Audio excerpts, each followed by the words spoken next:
les canards m'aident à parler du couple, de la manière surtout dont on peut rencontrer son ou sa partenaire, son ou son âme sœur. Et ces 3 déclinaisons autour de cette rencontre du couple que j'ai essayé de mettre au point avec une petite légèreté, mais c'est pas si léger que ça quand même. C'est porteur de sens. J'espère. Voilà. L'histoire du coucou au mur, par exemple. Le coucou au mur, c'est peut-être l'histoire la plus sereine des 3. Celle-là, en fait, je suis parti d'une photo de mariage de mes parents.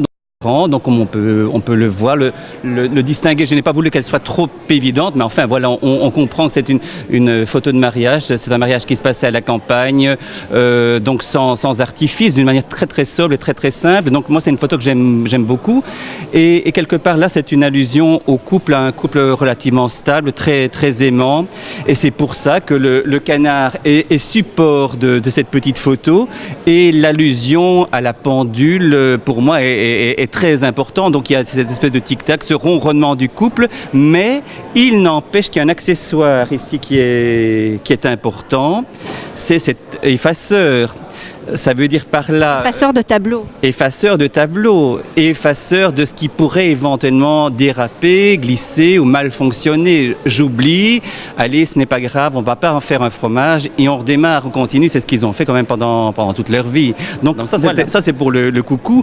Et alors ici, là on est dans une logique beaucoup plus agressive. Un peu militaire. Un peu militaire, c'est un... Oui, je l'ai trouvé, c'est un fusil. En fait, c'est ça, c'était l'élément déclencheur. Je savais que je voulais travailler avec un canard.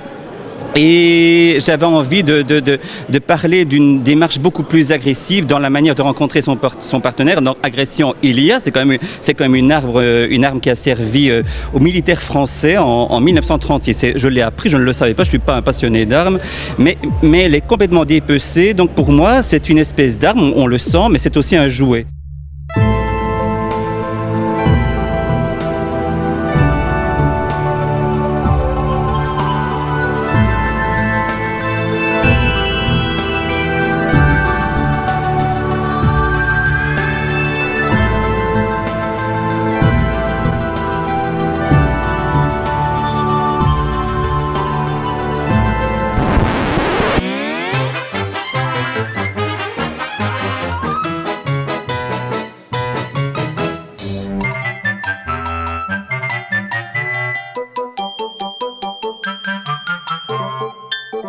Vous étiez en chirurgien, mais là, tout à coup, on ne vous reconnaît plus avec cette tête de lapin rose.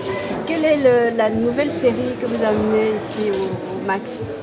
Donc ici, voilà, je vais vous présenter ma nouvelle série rose, donc composée essentiellement de Gonzo Stagliano, Les Fleurs du Mal et de Mr Bunga Bunga. Donc dans un premier temps ici, Gonzo, en fait, c'est un personnage du Muppet Show. Je l'ai représenté parce que déjà il a un nez quand même assez phallique. Et puis le terme Gonzo, dans le cinéma pornographique, définit un style de film tourné caméra à la main. Donc je trouvais que l'association imaginaire et littéraire s'accordait bien entre eux. Ensuite, il y a les fleurs du mal.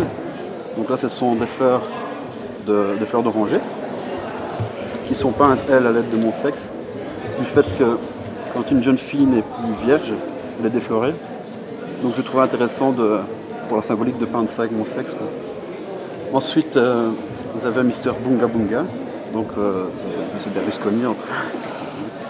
Donc voilà, j'ai voulu le représenter un peu pop-starisé entre guillemets, parce qu'en dehors de son mandat politique, il y a toujours ce côté un peu télévisuel et assez médiatique. Et on me l'a déjà demandé, tous ces pixels qui sont représentés comme ça, c'est plus un effet graphique symbolique. Quoique on pourrait trouver une symbolique en voyant que c'est un work in progress, en se disant que tous les pixels ne sont pas encore représentés, mais que le futur pixel pourrait représenter par exemple cette future conquête. Donc chaque pixel qui sont là représente déjà une conquête.